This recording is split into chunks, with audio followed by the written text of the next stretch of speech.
Notícias do STJ. Os destaques do dia do Superior Tribunal de Justiça, quando e onde você quiser. Olá, esse é o boletim com alguns destaques do STJ. A segunda turma do Superior Tribunal de Justiça decidiu por unanimidade que não configura erro grosseiro a interposição de agravo de instrumento contra a decisão que homologa cálculos na fase de cumprimento de sentença. O colegiado entendeu que ainda existe divergência jurisprudencial sobre qual seria o recurso adequado nessa situação, o que permite a aplicação do princípio da fungibilidade recursal. O caso envolveu empresas do setor sucroalcooleiro que obtiveram condenação da União ao pagamento de aproximadamente 2,9 bilhões de reais por prejuízos causados pela política de controle de preços do açúcar e do álcool entre 1985 e 1989. Após o trânsito em julgado, iniciou-se a fase de cumprimento de sentença, momento em que os valores foram atualizados e homologados pelo juízo de primeiro grau. Inconformada, a União interpôs agravo de instrumento contra a decisão.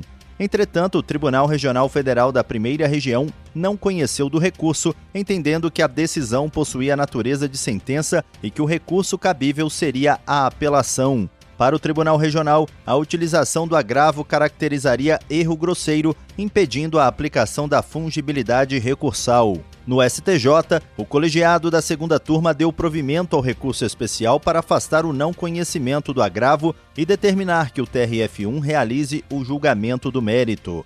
O relator, ministro Francisco Falcão, destacou que o tribunal possui entendimentos divergentes sobre a matéria. Segundo ele, alguns precedentes consideram a homologação de cálculos como sentença, enquanto outros entendem tratar-se de decisão interlocutória. Diante dessa incerteza jurídica, o relator concluiu que não houve erro grosseiro por parte da União. O ministro também ressaltou que estavam presentes os requisitos definidos pela Corte Especial para a aplicação da fungibilidade recursal, como a dúvida objetiva e a tempestividade do recurso. A segunda sessão do Superior Tribunal de Justiça definiu diretrizes sobre os efeitos da quitação de atraso em contratos de financiamento imobiliário com alienação fiduciária. A decisão diferencia as situações ocorridas antes e depois da vigência da Lei 13.465 de 2017. Por maioria, o colegiado acompanhou o voto do relator, ministro Ricardo Vilas Boas Cueva, e fixou duas teses. Nos casos anteriores à nova lei, quando a propriedade já estiver consolidada e a mora tiver sido quitada nos termos do Decreto-Lei 70 de 1966, deve haver o desfazimento da consolidação com a retomada do contrato de financiamento. Já após a entrada em vigor da Lei 13.465 de 2017, se a propriedade tiver sido consolidada e o devedor não tiver purgado a mora, ele não poderá reativar o contrato. Nessa hipótese, terá apenas o direito de preferência para adquirir o imóvel conforme o artigo 27, parágrafo 2º-B da Lei 9.514 de 1997. Segundo o relator, ministro Ricardo Vilas Boas Cueva, a mudança na lei limitou a possibilidade de purgação da mora depois da consolidação da propriedade em nome do credor.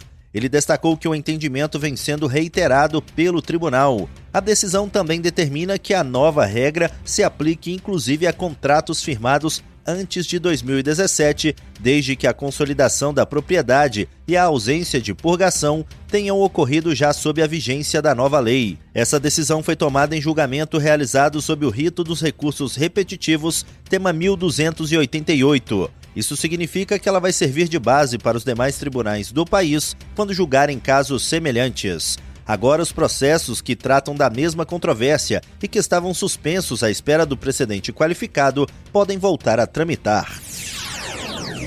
A primeira sessão do Superior Tribunal de Justiça decidiu que o limite de 20 salários mínimos previsto na Lei 6.950 de 1981 não se aplica à base de cálculo das contribuições parafiscais destinadas a terceiros como serviços sociais autônomos. Essa decisão foi tomada em julgamento realizado sob o rito dos recursos repetitivos, tema 1390. Isso significa que ela vai servir de base para os demais tribunais do país quando julgarem casos semelhantes.